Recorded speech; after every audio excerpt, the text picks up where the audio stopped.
ride for me, babe? Do you love me? We die for me, babe. Took a loss in the shit, heartbreak. And all these people switching up and it driving me crazy. What's motherfucking good, YouTube? It's motherfucking Only One Jug. Back at it again with another motherfucking reaction video. In today's motherfucking video, we're gonna be reacting to this Terrence, Crawford, and Kell Brook. You know what I'm saying? We got a full fight right here. You know what I'm saying? So, motherfucking stop through, come watch it with me. You know what I'm saying? See the reaction. I ain't gonna lie, this is a good fight right here. This is a good fight right here for one good reason, bro, and it's because I feel like Kell Brook is a bigger welterweight. He's a bigger welterweight than anybody he's fought. Terrence Crawford has fought. He's fought Amir Khan, so on and so forth. But this is definitely gonna be his biggest test for sure. And we're gonna just jump right up into it, man. No cap. We find out now. Round number one, and Dre, I offer you this.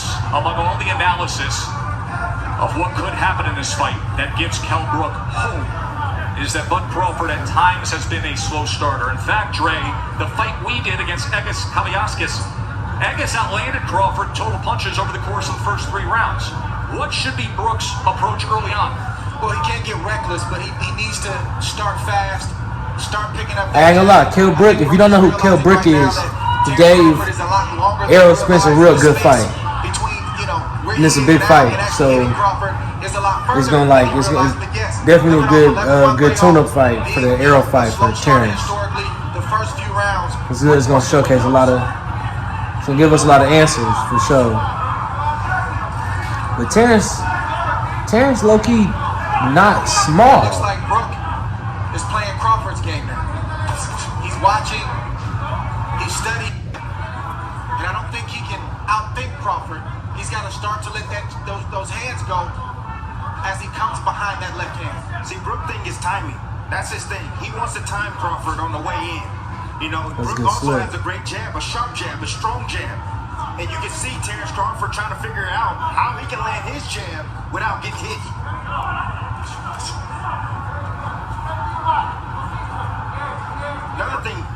Another thing, Crawford typically comes out in the southpaw stance, but he came out in the right-handed stance, probably to confuse Kell Brook. He has power in either hand, Crawford. He has finished guys, whether it is orthodox or southpaw, but in recent years we have seen plenty of Crawford, mostly in the southpaw stance, and wildly effective in doing so. Here he comes out as a righty. And there is that jab from Kell Brook as he goes to the body against the jab. Brook jabbing extremely well right now. Not just to the head, but as you just saw, also to the body. There he throws the right hand behind it. It's not really landing. Brook has a brilliant 1-2. It's automatic. It's his favorite combination, but his jab right now. They're trading pretty good.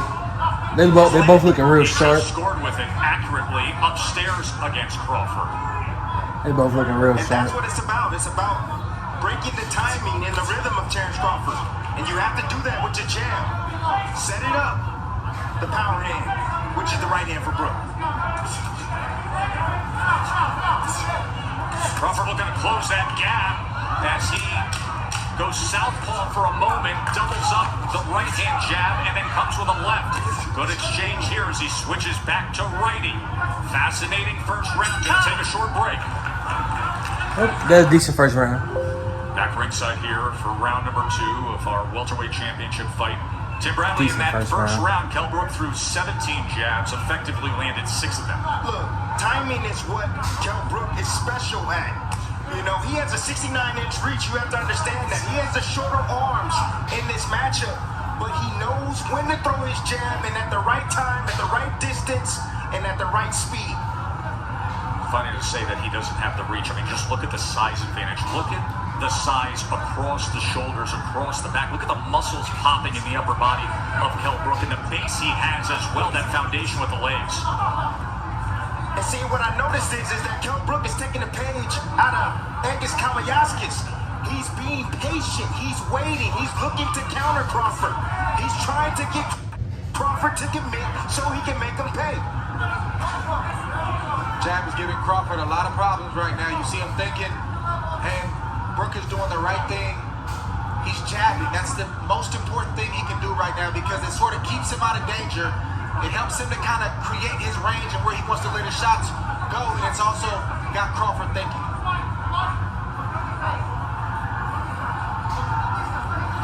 The fight's going to get interesting if Crawford is able to make adjustments. I've seen Brook have a great plan A. He's got a great boxing ability. But when fights get deep and there's time to make adjustments, like in the Spence fight, I don't see him make that adjustment. We've seen Crawford do it in the past. Yeah, see? That's just what I was going to say.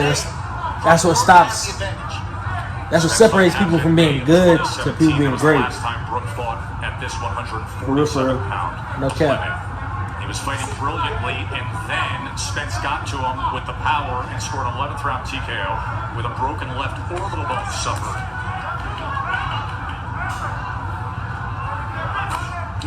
Kell Brook game is fucked though. I ain't gonna lie, bro. Kell Brook, he takes on big names every time.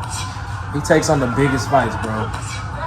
And that's a testament to motherfuckers that really be running from people, bro. Neither fighter can afford to make a mistake, and as you see, Brook stepped in just a tad bit, and Terrence had combinations waiting on him. Just fired off a right uppercut, did Kell Brook. Brook has every punch in his arsenal. He has a strong left hook. He also has a straight right hand and a beautiful uppercut. And as you can see, his jab is giving Terrence Crawford problems, and Terrence goes southpaw. Crawford switches for one of two reasons. Either he sees something, or what he was doing in the right-handed stance wasn't working. What do you suspect here, Trey? I think the latter is true. The right-handed stance wasn't working, and he wants to see his stance going from the left-handed stance. No. And 2 in Vegas.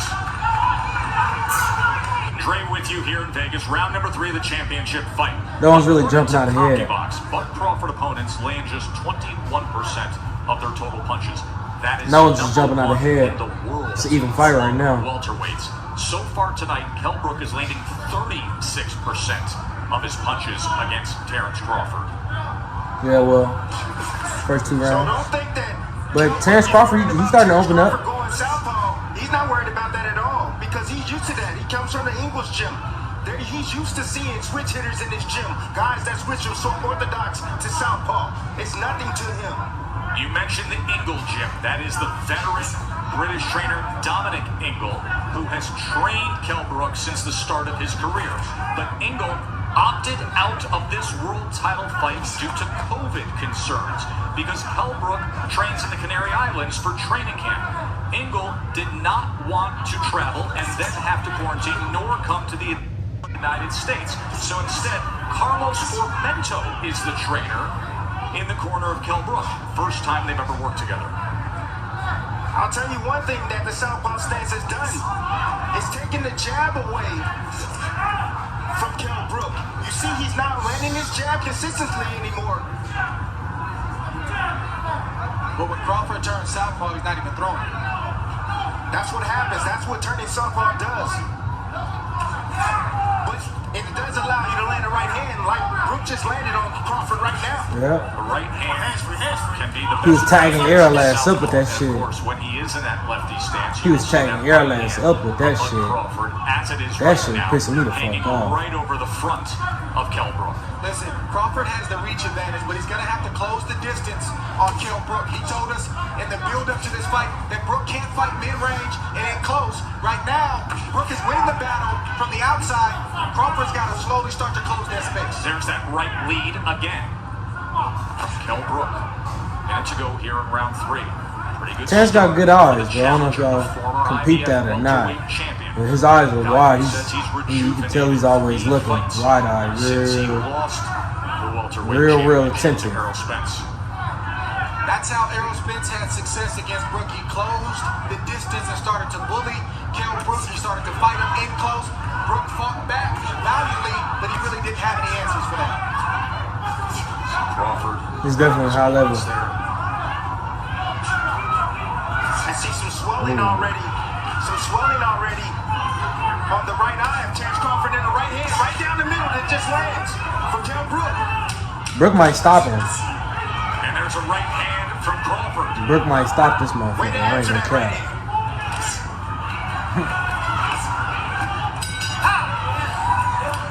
But I don't know.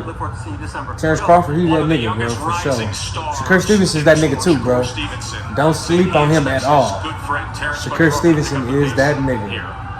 CompuBox has Kell Brook 24 of 99 punches, Crawford 25 of 93. Shakur Stevenson will fight December 12th in this ring against Toka Khan Cleary. Shakur, the recent featherweight champion, now contending at 130 pounds, looking for a showdown for a belt here. Round number 4. Crawford has to continue to get his lead foot outside the lead foot of Brook to have success with his offense. That will put him in the same position to let his combination.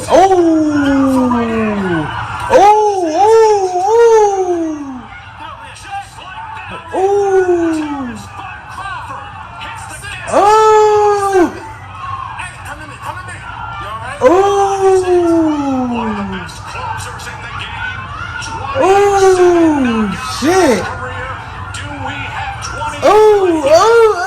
That nigga dead. He's out of there. Oh my God.